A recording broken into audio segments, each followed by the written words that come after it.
Hey guys, my name is Stacia. Welcome to my channel where I share my story and my process on what I like to call a journey within. So in today's Storytime session, I'd like to get into a spiritual awakening that I experienced in 2017. And this awakening is definitely the most radical spiritual awakening that I've had yet so far. Most of my spiritual awakenings before and following this were much gentler, much easier to integrate. So, yeah, let's get into it. So, this was 2017, I think in like May or June, right before I went to Costa Rica for the first time.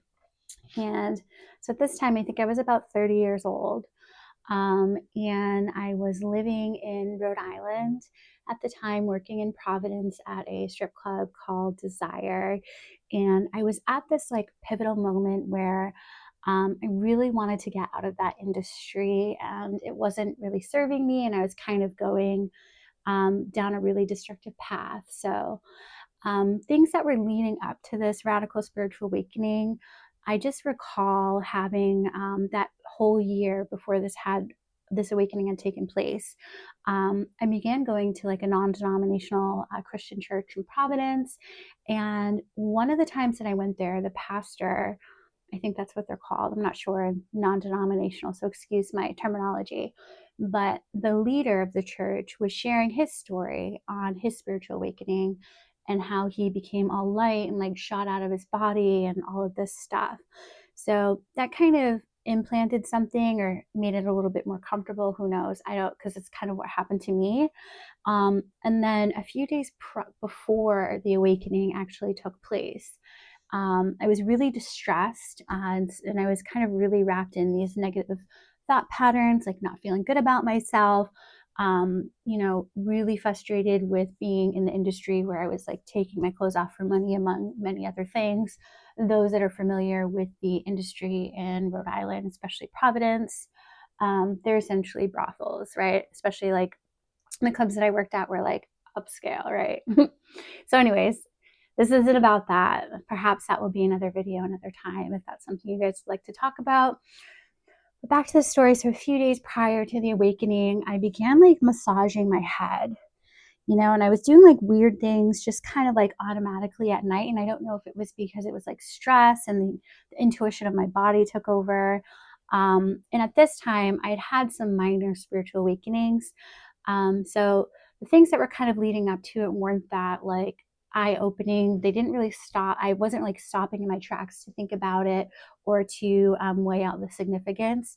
And I think this is in part because what I was doing in the industry I was in, I was so overwhelmed and frustrated. So it's almost like I was that was shadowing these negative feelings that I had about myself, and these negative thought loops that I was stuck in were overshadowing these gentle nudges from God, from spirit, from grace, whatever you'd like to call it.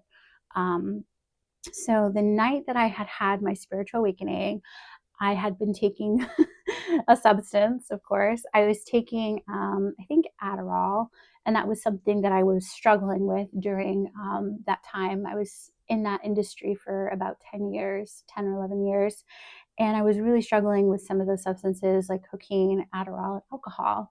And that was kind of what got me through most nights, right? So I had been taking some Adderall, and I was listening to one of my spiritual teachers, and he really activated me. So that's kind of how I think it began, in that moment for that to take off, right? So I was listening to him. I was in bed. It was late at night.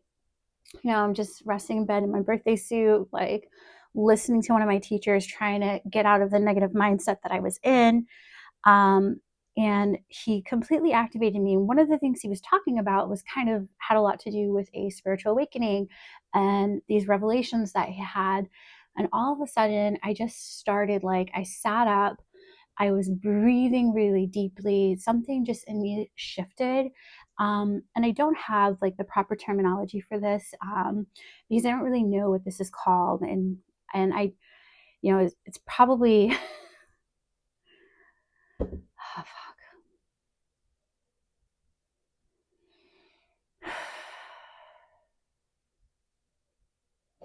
Sorry guys, I lost myself for a minute.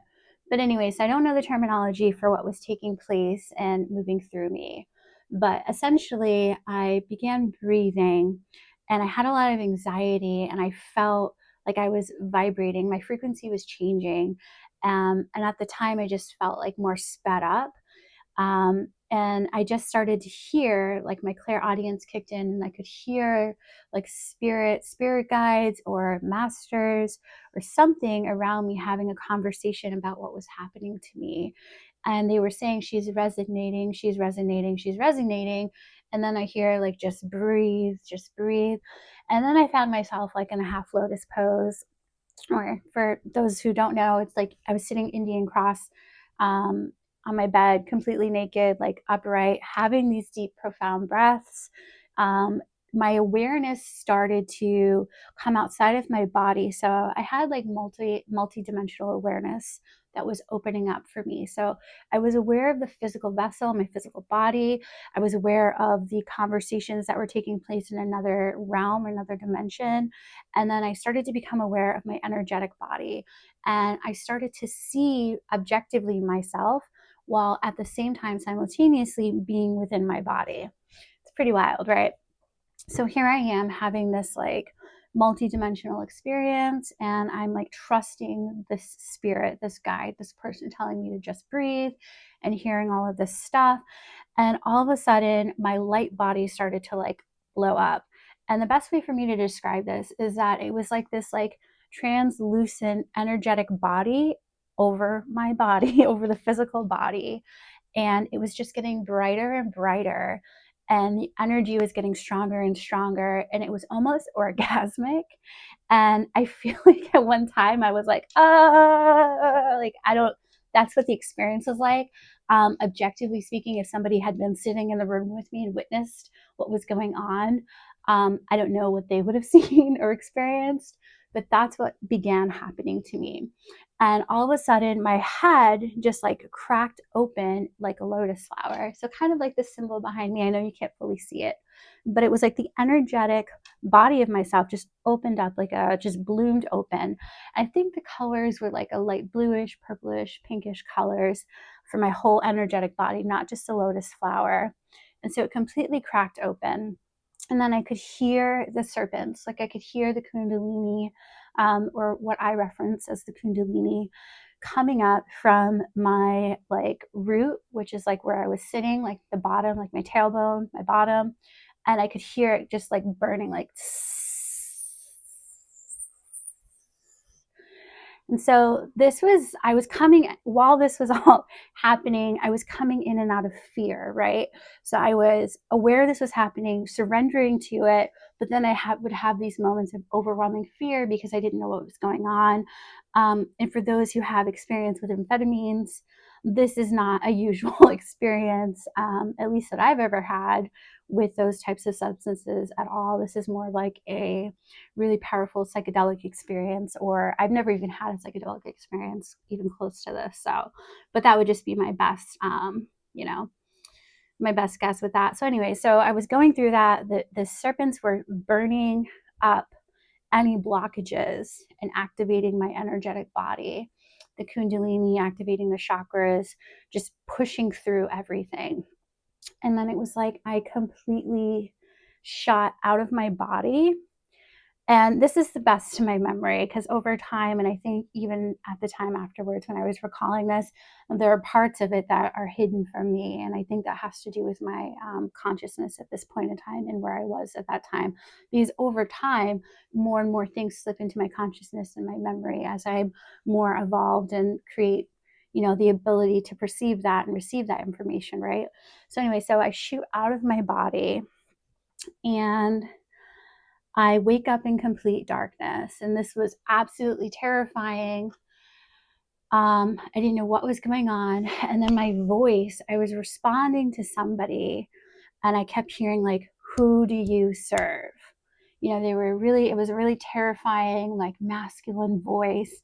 And then my voice wasn't the voice that I'm hearing now and that I speak with now. It was kind of like this primal, like, I almost thought I was like a man, like reflecting back on it, but it was just such like a primal voice that isn't the voice that I'm using now. That was my response, my being, my essence, soul, whatever. And so I was responding like, who do you serve? And I just start screaming like, God, and it kept asking me and drilling me. And I was like, God, God. And it was like, who do you serve? Who do you serve?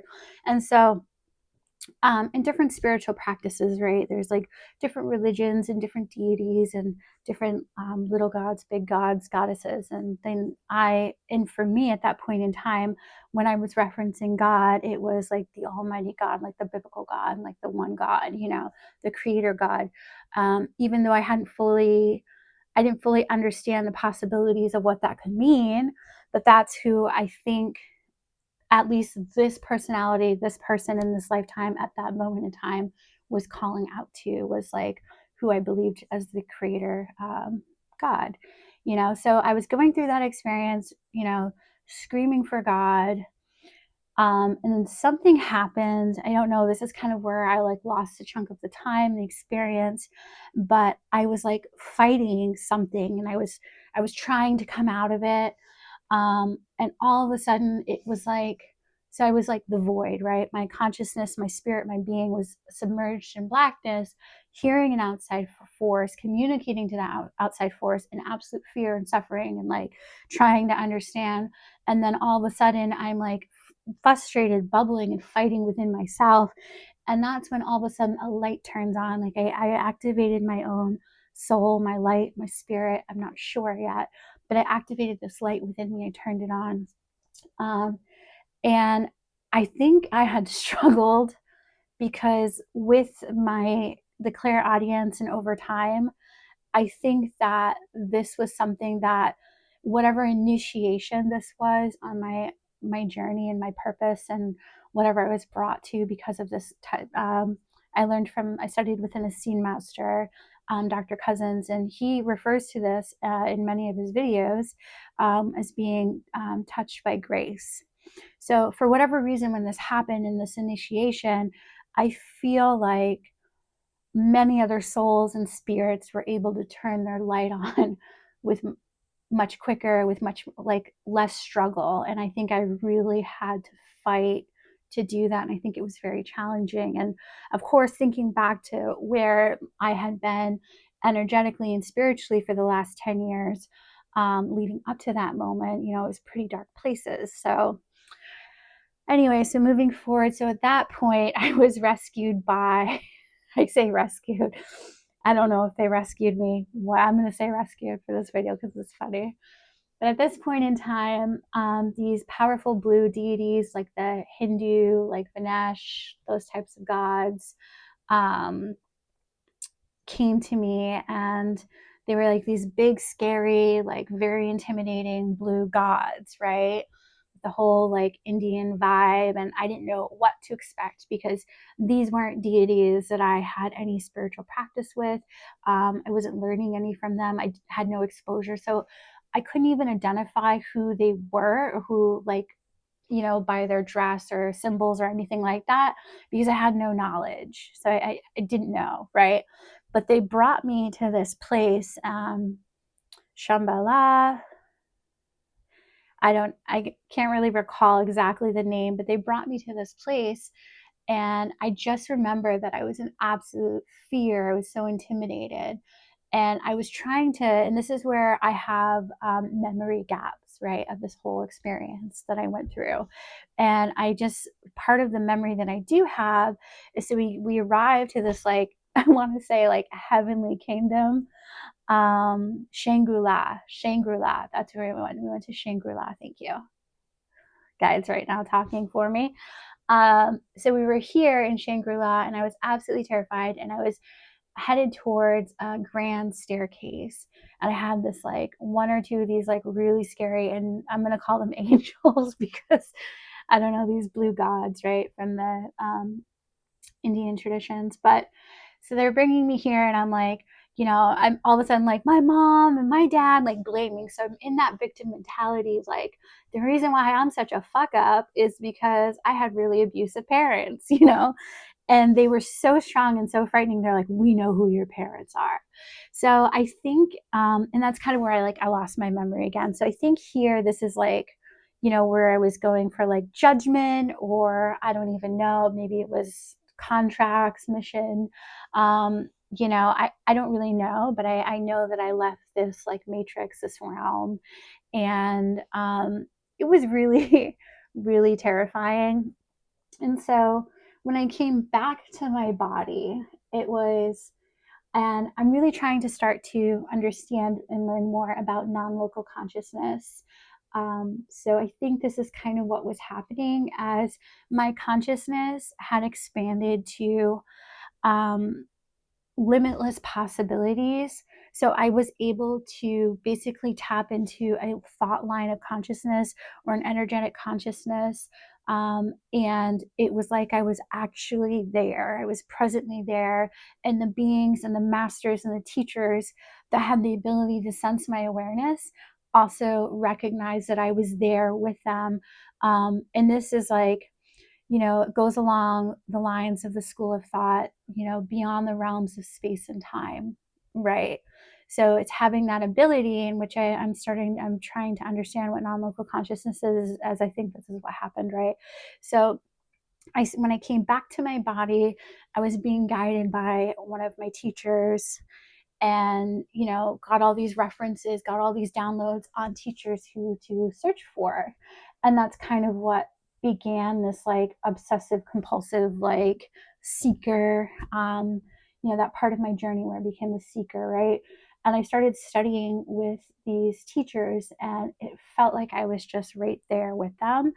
And as and this was all the same night when all these things were happening, I became like obsessed. I didn't sleep that night. I just continued seeking and learning. And then shortly after that, I tapped in. I was guided to start learning from David R. Hawkins. Power versus Force is his base book, and he created the map of consciousness and does the muscle testing, and things like that. But I was guided to learn from him, which, some of these teachers I had never heard of before, or maybe I had heard of them in one of the teachers I was listening to at that point in time, but nothing that like I had grasped and searched and had any experience listening to their talks, reading their material, or studying from them. And this is what's really interesting is, so I went to, following the spiritual awakening, I went to Costa Rica shortly after, for a couple of weeks. I went backpacking with one of my friends, and this spiritual awakening had disrupted my negative thought patterns, the blocks energetically in my body, and I was just completely blown open. My third eye was, I don't know if it was fully activated, but from where it was to where it was previously to where it was at that point was drastically different. And I didn't have an understanding. So I didn't have a deep enough knowledge on a lot of these things that were happening. I didn't know how to name them, what they were, the traditions. And, usually I think through different mystery schools, there's preparations that take place to have these types of experiences and to be able to energetically hold this to consciousness, to have the consciousness to understand what's happening, in the awareness. And just being, also a big part was being grounded, right? I was not grounded at all. And that was absolutely terrifying. So while this process was happening and unfolding, and I'm in Costa Rica, I'm completely blissed out, like having a good time, just super in touch with nature. And of course, I'm like the beautiful Costa Rica, and a lot of people resonate that that's like a very feminine country, feminine energy essence. And I was just having the wildest experiences, completely sober. I would see the ground breathing, kind of like when I had my first like moment of satori with Eckhart Tolle, and I would like notice things were not solid and weren't staying still. It was like always like a wave of movement. And I would see that, and I felt deeply connected to nature and just had this like just really strong expansion. But it was very ungrounded, in my awareness.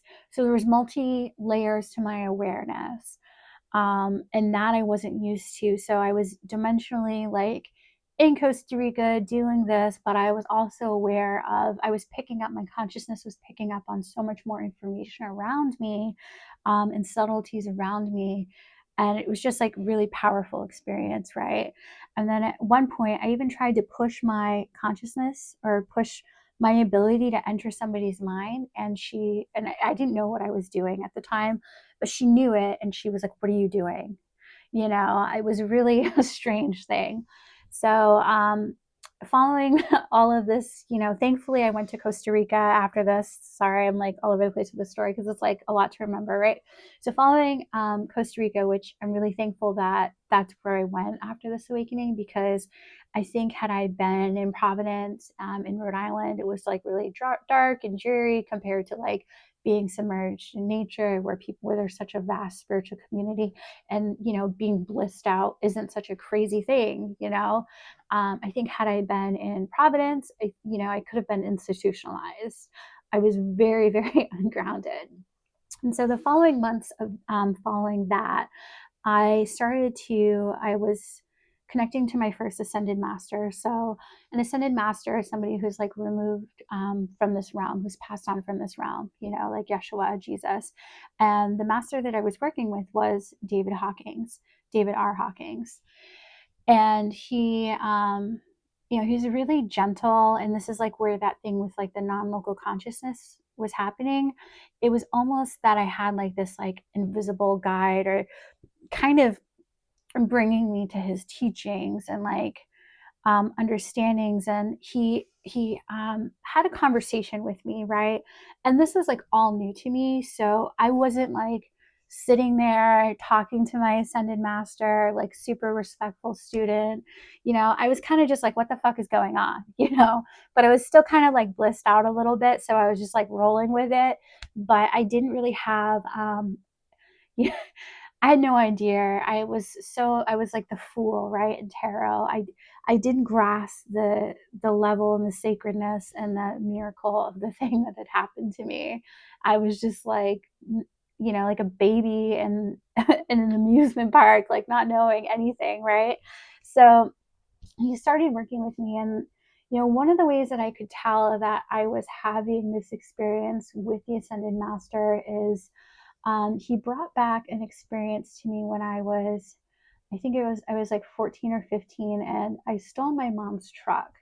And that's a story that I'll save for another day. But I had, experienced some significant abuse that night, and, ended up getting arrested, had like a slow speed chase and all of this stuff. So it was really my small hometown, right? So it was a really big deal at that time. And so for him to talk about that, a situation that had happened to me like 10, 15 years prior, and have a conversation with me about that.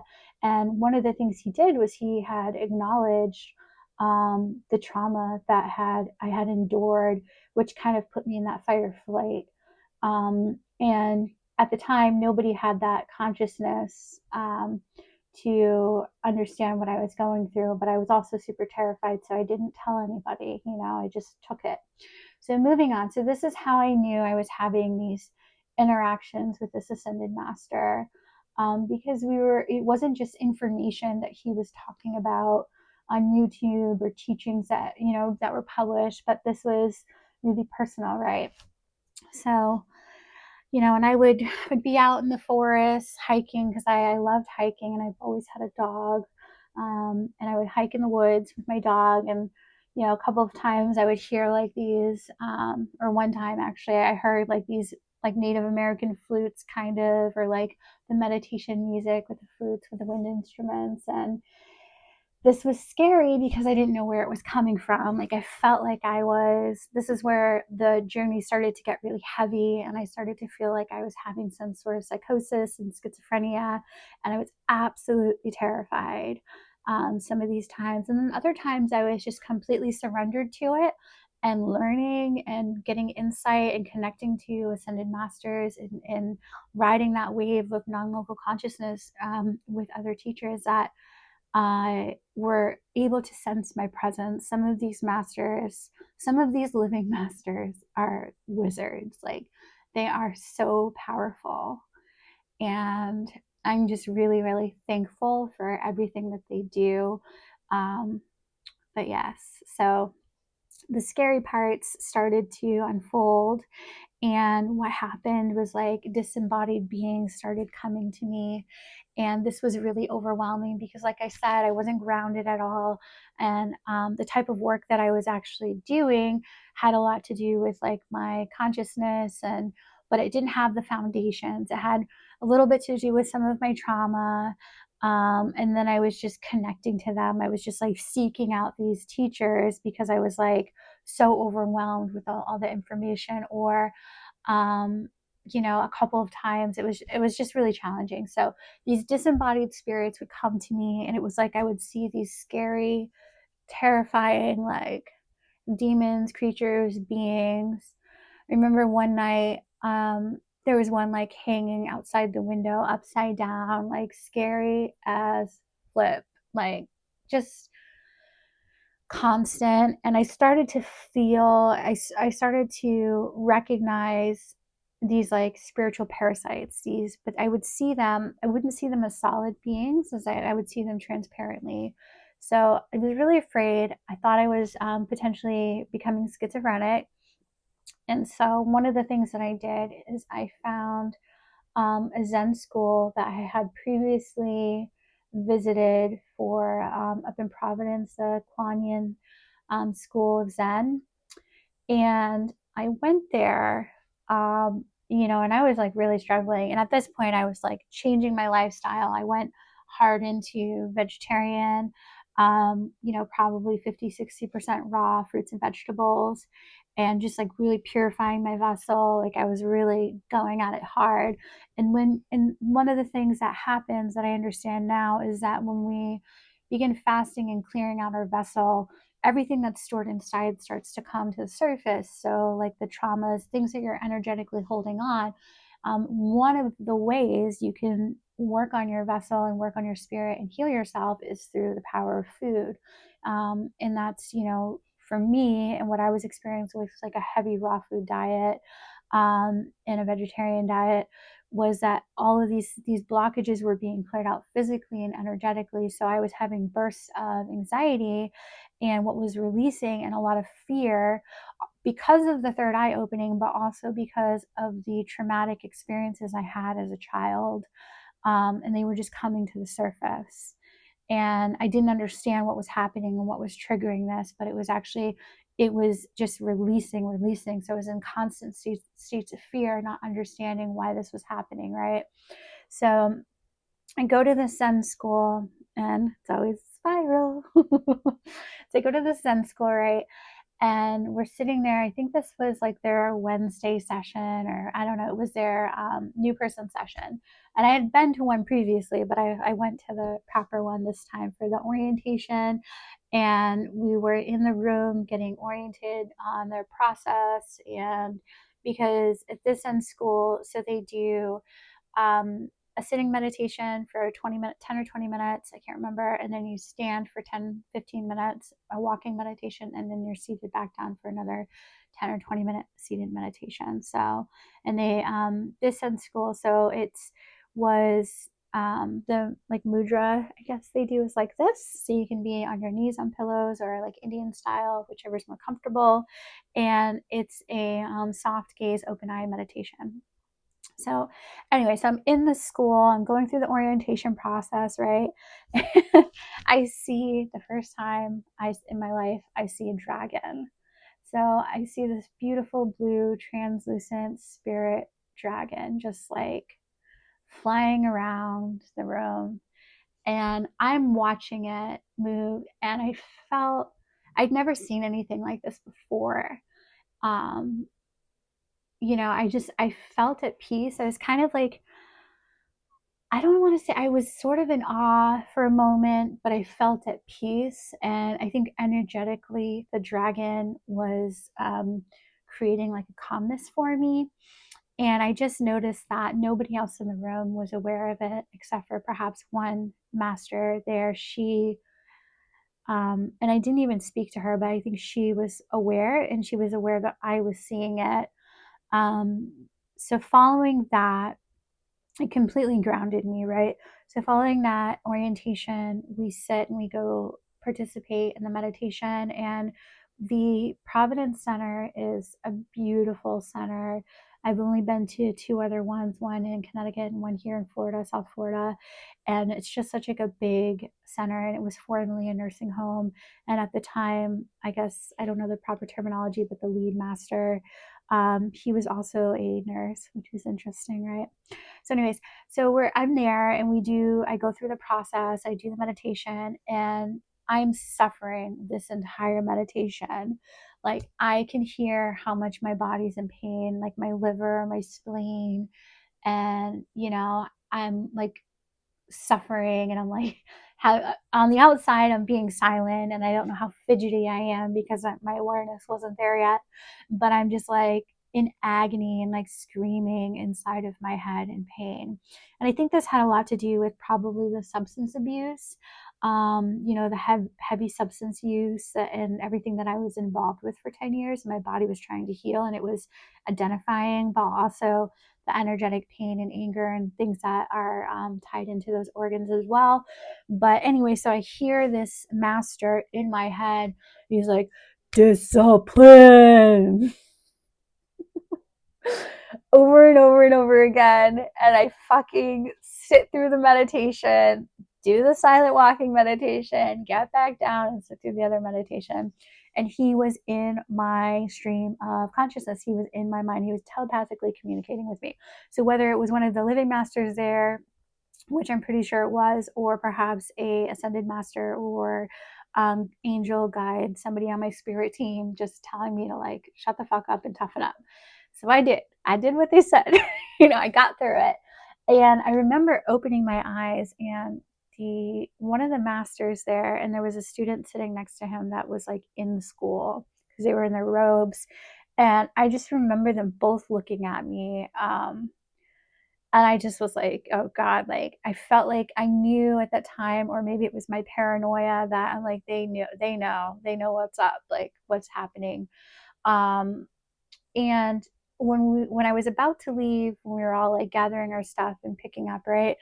One of the Zen masters, this older woman, she approached me, and here's a book from that school, one of the masters there. Um, Composting Our Karma, which I have yet to read, but I purchased it in support. And when I'm ready, I'm going to read it. I don't want to lie and be like, oh, I read this book.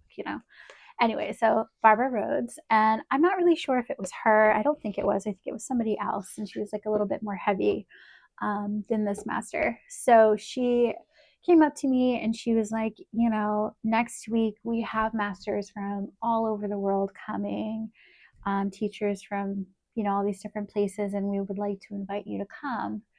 And the idea, and then she started talking to me about, well, I'm going to call them the chakras. That's not what they call them because I can't even remember, right? I failed. So basically, she was talking to me about the chakras and what they reference them as.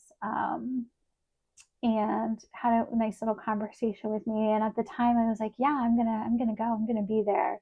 But as it worked out, I didn't. I missed out on that opportunity, and I continued down the path that I was on.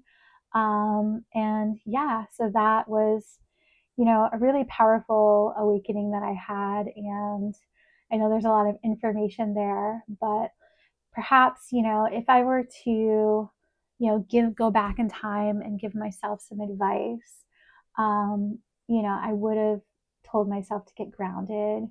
I would have um, gone to the Zen school more often. I would have, attended the thing because I could have found perhaps a master, but we can't harp on the things that we did and didn't do.